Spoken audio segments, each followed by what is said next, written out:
Hi, this is Scott Garibay, and today we're going to talk about Dungeons & Dragons 5th Edition, and we're going to talk about Dungeon Coach's mistake, which I think is very repugnant behavior for a Dungeon Master, and it's called Dungeon Master Overreach, and I want to talk about it today. So Dungeon Coach has a channel, and I go over to his channel every now and then. I feel like it's kind of my fault because I really dislike this guy. I think he puts up a paywall on a lot of bad stuff, and then he puts up a bad paywall on a lot of his stuff.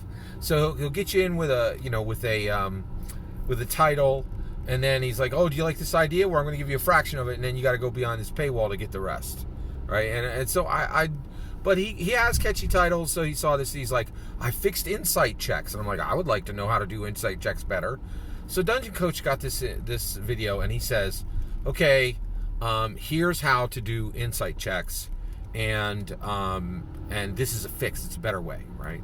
So I'm like, "Okay, all right, let's hear you out, Dungeon Coach."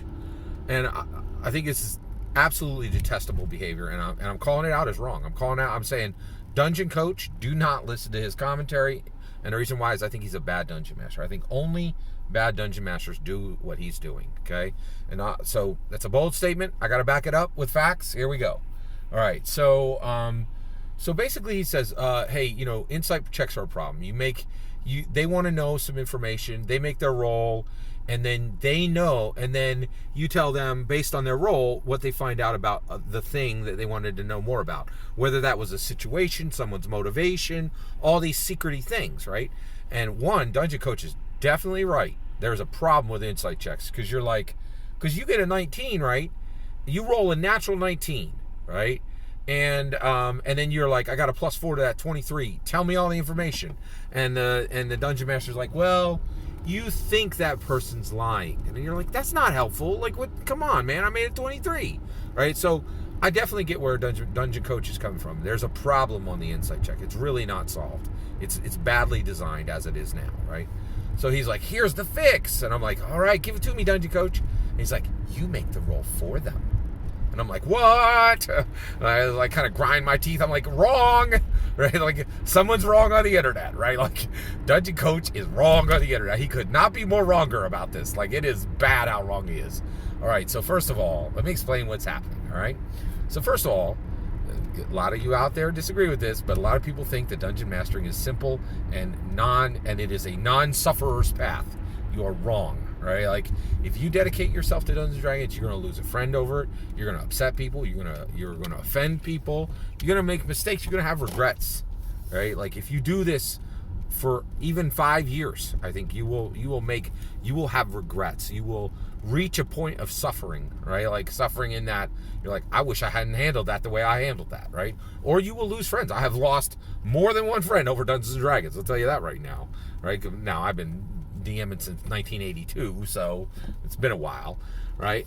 And I could say the number of friends I've lost is one hand, right? So so there you go. Okay, you can count them on one hand, right? So and I recently kind of made peace with one of them, so that's good, right? Well, that's a different story. Okay, so let me stay focused here. So Dungeon Coach, right? So dungeon mastering, right? It attracts some really foul human beings. Now, why would I say that? Well, first of all, who wants to be a dungeon master? Well, I'll tell you right now, you know who wants to be a dungeon master? People who are attracted to God mode, literally, right? So when you're dungeon master, unlike any other activity in the world, you lead, right?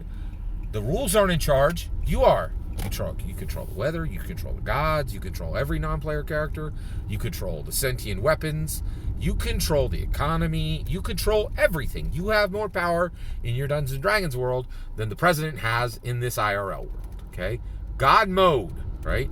Now, here's the really horrible, repugnant behavior that I think DM Coach is encouraging.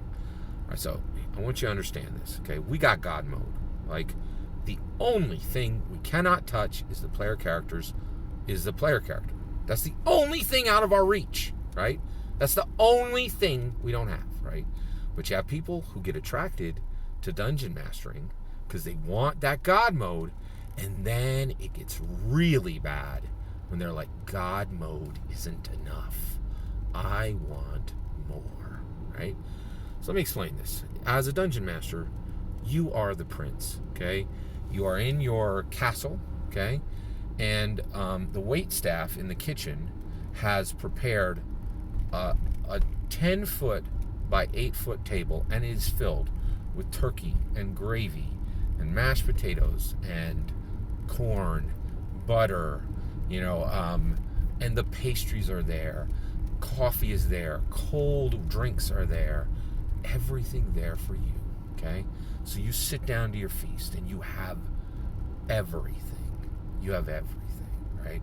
And you start to tuck in and you're enjoying all the things you have and you're just consuming them. Oh, but look, over there, 50 feet away, the wait staff, they forgot and left the kitchen door open. Look at that. The dishwasher is sitting down now that you've been fully served. You're going to be 45 minutes just shoving turkey and gravy and mashed potatoes into your mouth, right? You see that the door's been left open, and there is the dishwasher. And the dishwasher has brought her food from home. It's a crust of bread, it's some cheese, and it's a single slice of blueberry crumble pie, right? Now you have a feast in front of you. But this is what Dungeon Coach is doing.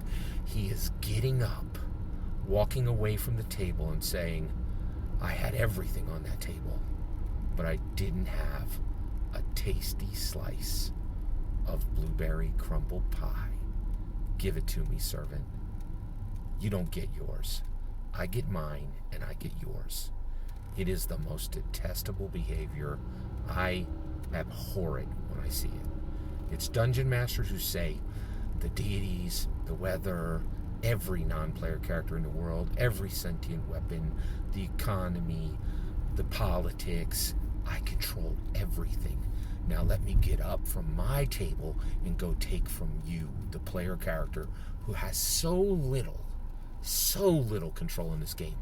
But it's not enough for me to control the gods themselves. I need your pie. Give it. And guess what? The prince has the right to take the pie, right? And you, as the dungeon master, have the right to steal your player character's insight rolls. But it makes you someone who is demonstrating monstrous behavior.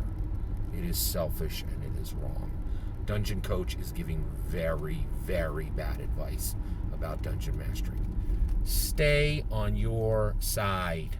Enjoy your feast and do not ever touch anything the player characters have, because they have so little and it is so wrong and it is utterly repugnant behavior.